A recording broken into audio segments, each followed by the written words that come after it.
Hello, I'm Alyssa, and my pronouns are she, her. I want to welcome you to our virtual worship service of Buckman Bridge Unitarian Universalist Church, or as we fondly abbreviate it, BBUUC. Unitarian Universalism is a faith denomination that is guided by 7 principles, grounded in the humanistic teachings of the world's religion. To find out more about Unitarian Universalism, please visit the UUA website at uua.org. We are living through some uncertain times right now, and during these times, it is especially important to be in community with one another. I am so grateful that you have chosen to connect with us today. In addition to our virtual worship, we are continuing other opportunities to connect through Zoom, including classes, small group ministries, family RE, and fellowship hour on Sundays at 11:30.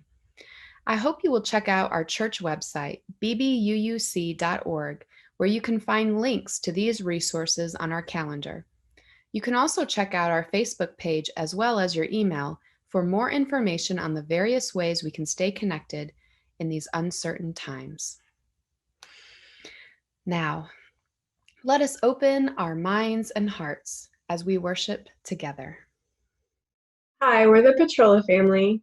Our chalice words today come from Amy Williams Clark. We gather in this time of uncertainty, full of unknowns, as angst closes in upon us. We light this chalice with the flame that draws us together. With this flame, we cut through the darkness of isolation and are warmed by the fires of our interconnection. For this moment, this radical moment, we find a certainty within the knowable bounds of love and community.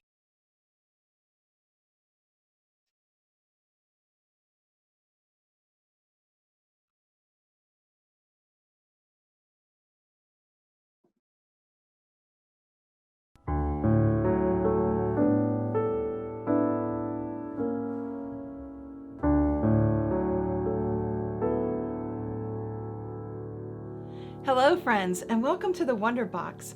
I am so excited to share with you that Sock Monkey has dropped in to help me out today. Hello! So we have Sock Monkey and a box that could be filled with all sorts of possibilities. What do you think might be in our box? Do you have a guess? Let's see. Socks! Lots and lots of socks. Did you guess socks? And why do we have socks in our box? It's October! That's right, Sock Monkey. It's Socktober, our month-long sock drive. Socktober is a national soul-warming movement that gives everyone an easy and fun way to help those in need in our community with a new pair of socks. Socktober is all about showing that even the smallest act of caring, like donating new socks, can help make a huge difference in the lives of our neighbors who are homeless. So why should you participate in Socktober? Because every night in the United States, an estimated 600,000 people live on the streets, and they need simple things like socks to help them get through the night. It's also a simple and tangible way to live your UU faith out loud. You remember, know us by our deeds, not our creeds. We have a couple of ways for you to donate. First, you can purchase socks and drop them off during our Halloween drive-through donation, where there will be 3 stations. At the first station, you'll drive up and place your socks in our donation cauldron. At the second station, you can pick up a Halloween goodie bag. And at the last station, there will be a photo booth for taking your picture in your Halloween costumes. Remember, we will still be socially distancing and wearing masks. The second way to donate is to simply order socks online and have them shipped directly to me. You can find my address in Breeze or by contacting me directly. And don't forget, all month long we're having fun with silly Socktober Halloween contests like sock decorating, pet and stuffy costumes, and coming up this week and next, we have door decorating and a Halloween costume competition.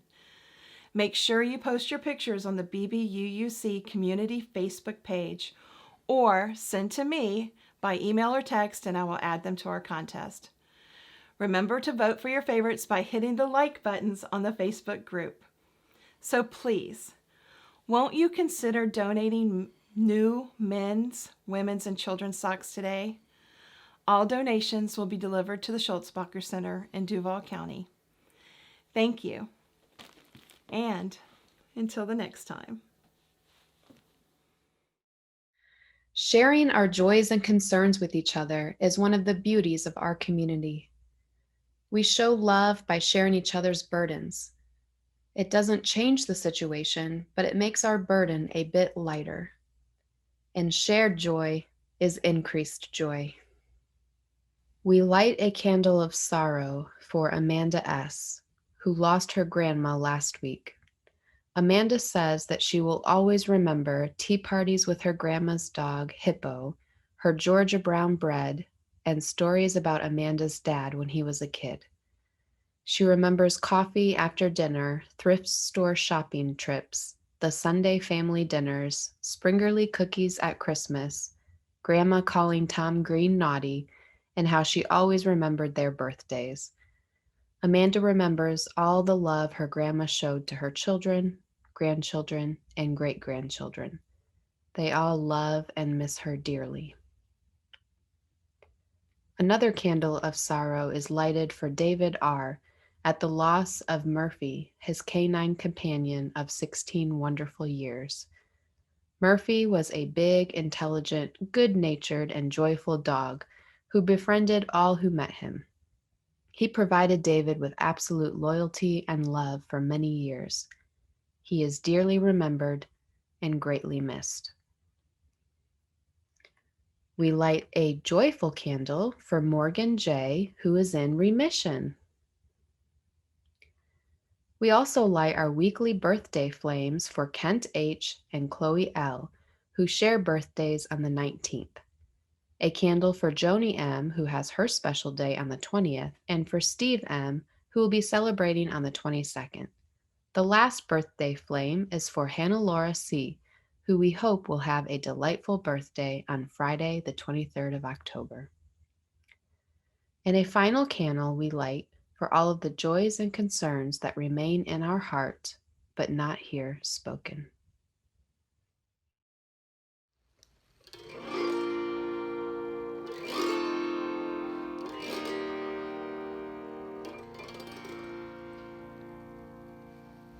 It's a long, long way across the water, deep and wide. A long, long ride until we get there. Oh, but how time flies, and before we even know it,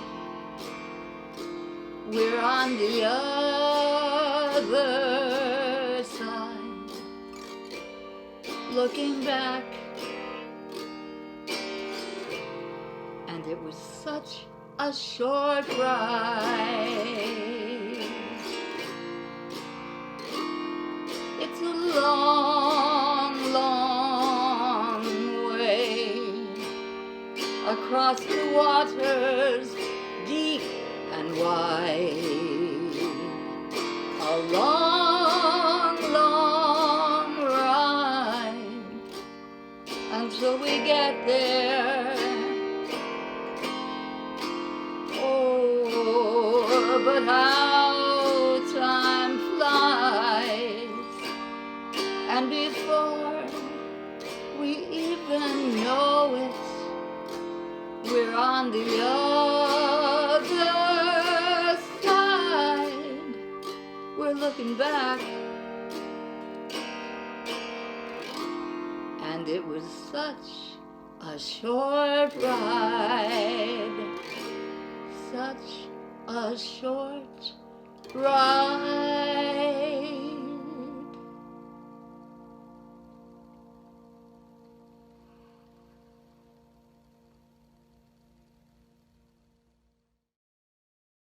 We know that our financial contributions to this congregation come from sacrifice and hard work. We are so grateful for this and commit together to ensure the funds we gather collectively do a greater good for ourselves and our world than they could have done alone. May there be an offering to sustain and grow the life and mission of this congregation. May we give in love and in hope.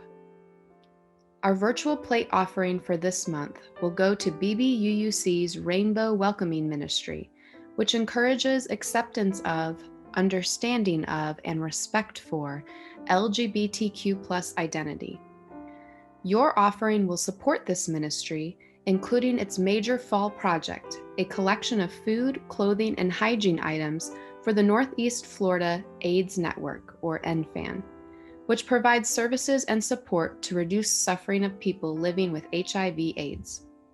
It will also go to assist Jasmine, a local nonprofit that serves Jacksonville's LGBTQ youth community. To make an offering, simply go to the link of our PayPal giving fund on our YouTube channel and give any amount, whatever you are able to share. Your contributions are most appreciated. I'm delighted to introduce to you today our beloved BBUUC member, Linda Crawford. Linda and her husband Dale have been grateful members of this fellowship for 12 years now.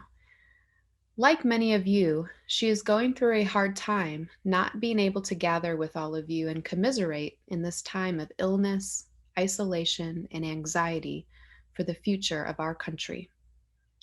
She was inspired to write this sermon because of her own difficulties in coping with this new reality. Linda, thank you for sharing with us today. Hello. I'd like to start by thanking my friend Diane Freeman, whose expertise in psychology was instrumental in developing this sermon. Are you as much of a wreck as I am these days? Do you go to bed anxious, wake up anxious, look frantically for bits of news that will bring you some hope and lessen the feeling that we are being engulfed by waves of illness and hate? The full outcome of what we are living through now will not be fully known for years and probably decades. This is a hard moment in history, a period of uncertainty and fear. How do we go on? How do we live our daily lives with some kind of inner calm? All we are asking for is a period of stillness, a time without turmoil, a chance to rest. When times are bad, not knowing whether things will get better or worse is tough. Some of us might secretly want to know if the worst is coming. At least then we'll have certainty. I have been through 3 bouts of different kinds of cancers, as well as 3 different kinds of benign but destructive tumors. In all of these cases, the worst times were when I didn't know what was going to happen. At one point, when I was being treated for a malignant tumor as a young woman, my doctor told me, "We will know in 9 months whether your treatment was successful." The prospect of such a long period of uncertainty was so horrifying to me that I badgered the next doctor who came into my room, a radiologist, to tell me my chances of survival. He finally admitted, "You probably have 2 to 5 years to live." That prediction turned out to be wrong, but at the time, I was immensely grateful to him. I believed that now I had certainty. I could plan the rest of my life. The problem is that life doesn't come with certainty.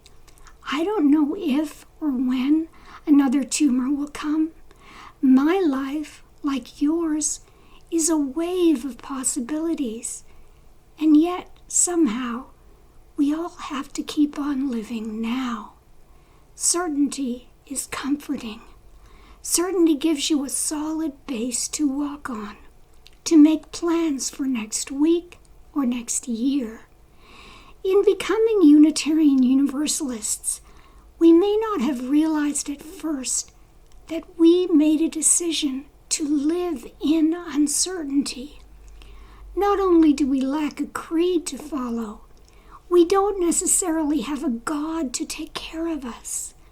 We are on our own. We are left to face each moment as it comes. If we look at our lives from a bird's eye view, even before the pandemic and even before our current administration, we might realize that the ground we stand on has never been stable. It has always constantly shifted. It's more like an ever-changing ocean. Sometimes the water is calm, and sometimes it is filled with waves. This coronavirus is one such wave, a big one. The rise of openly expressed bigotry and authoritarianism is another. How do we go on without being afraid when these waves are threatening to drown us? The answer is that we don't. We acknowledge our fear. Unfortunately, fear and anxiety are part of life. Meeting our fear head on takes courage. Courage doesn't mean not being afraid. It means being afraid and, nevertheless, continuing to put one foot in front of the other, still moving toward the light, still doing the right things, even though we don't know how they will turn out. But recognizing the truth in these difficult days also means facing what we have lost. Because of the pandemic, we have lost the little certainties that we used to count on. Going to restaurants and crowded stores and spending as much time there as we want. Being with our friends and relatives when we need them most. And because of the state of all three branches of government, we have lost the certainty that our democracy and our national integrity will endure. With that loss of everyday expectations, we can and should allow ourselves to feel some sadness. I'm sad that I can't hug and be hugged by my friends and loved ones. I'm sad that my life can no longer be as spontaneous as it used to be. And I'm sad that I have lost my political innocence, my confidence that we live in an America that is guided by compassion and reason. In this country, more than in most, we seem to feel that it is our duty to put on a happy face, no matter what has happened. But a happy face isn't always the right response to our losses. Sometimes we need to cry. Crying can be the most satisfying thing we do. At times like these, it can be an appropriate and even healthy release. Sadness is as inevitable in our lives as fear. As Unitarian Universalists moving toward the light, we realize that sometimes we need to pass through dark waters to reach it. But lately, a different emotion has crept back into my life, an emotion that I thought I had put behind me. As I desperately scroll through the news, looking for good tidings, I inadvertently let in a bit of poison. I find some cheering information, and it momentarily makes me happier. It makes me think, yay, the good guys are winning. But the next minute, I read something that brings me down. Those tiny little wavelets in the sea of life, wavelets of hope and wavelets of disappointment, have me bobbing up and down like a piece of driftwood. I reach for the news like an addict. I keep thinking I can take just one little sip and it will be enough. But it never is. And I have known for years what overexposure to the news does to me.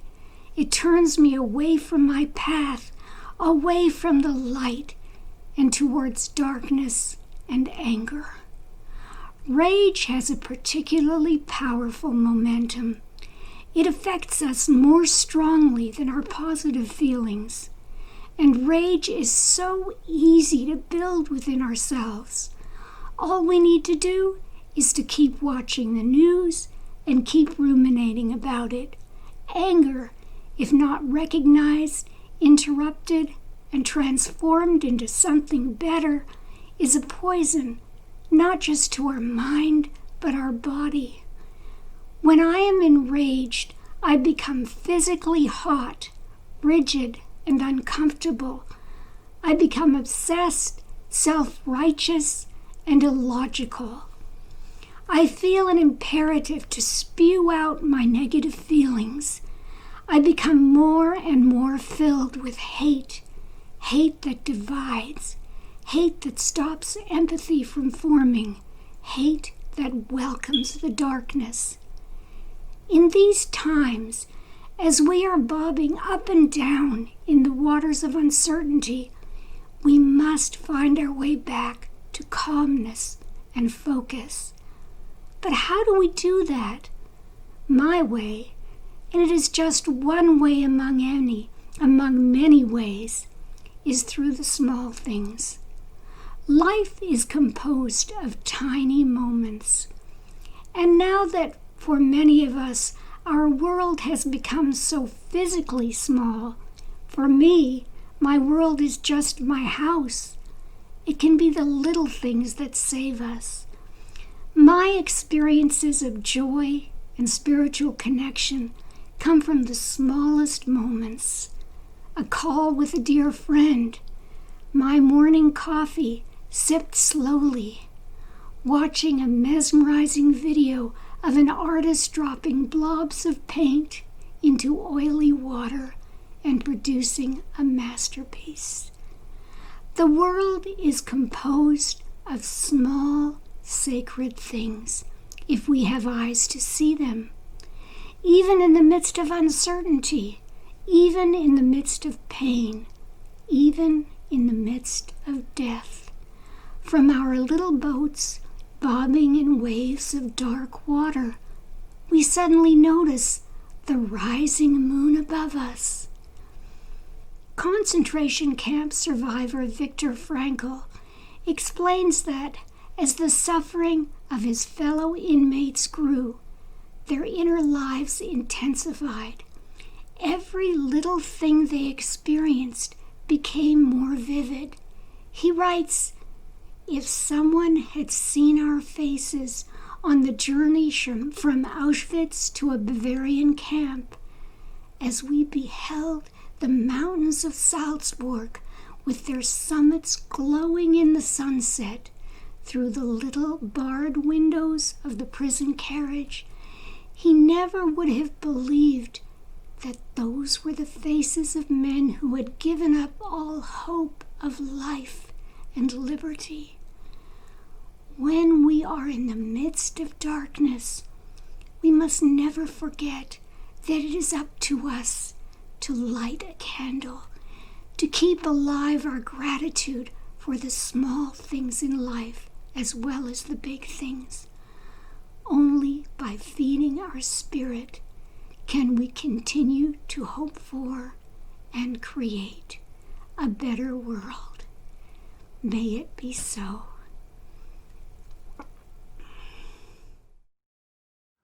Hello, everybody at Buckman Bridge UU. This is Peter Mayer in Minnesota. I'm so glad to be able to share a song with you today. We live in a very uncertain time right now with COVID. So I think many of us have the feeling of not knowing what our lives will be like in a year or so. So that's what this song is about. Going with the flow, even though we're not sure where we're going. but hopefully finding meaning and joy along the way.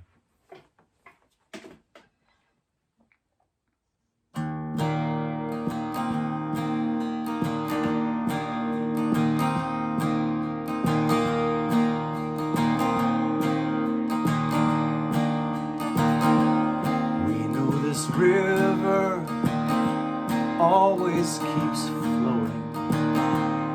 We will be rowing our whole lives long, but we may never know where we're going. Still we can go there singing a song, just like a mother child she's holding, just like a soldier marching along, just like the faithful on Sunday morning, raising our voices, singing a song. Eyes will shine but not as bright, arms will hold but not as tight, when a word is only spoken. So give it feeling, give it rhyme, play it in for chord time, sing it with a heart wide open, sing of the beauty that's right there beside you. Bring it inside you, making you strong, so that when trouble comes round to grieve you, still it will leave you singing a song. Eyes will shine but not as bright, arms will hold but not as tight, when a word is only spoken. So give it feeling, give it rhyme, play it in for quarter time, sing it with a heart wide open, and may the music of life overtake us, till angels mistake us for a heavenly throng, and may that joyful sound be our shelter, find us together singing a song. We'll be together singing a song.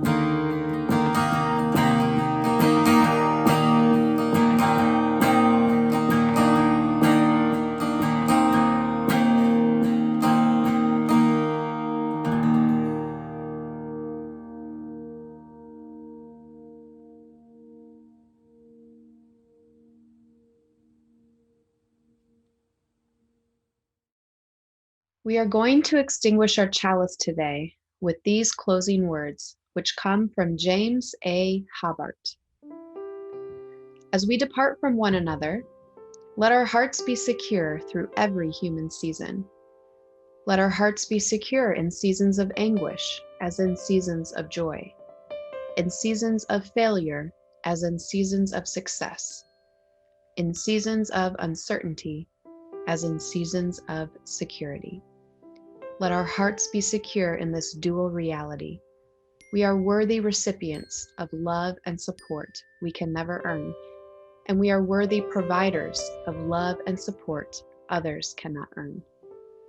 Let our hearts be secure, for hearts know and understand and will respond if invited in.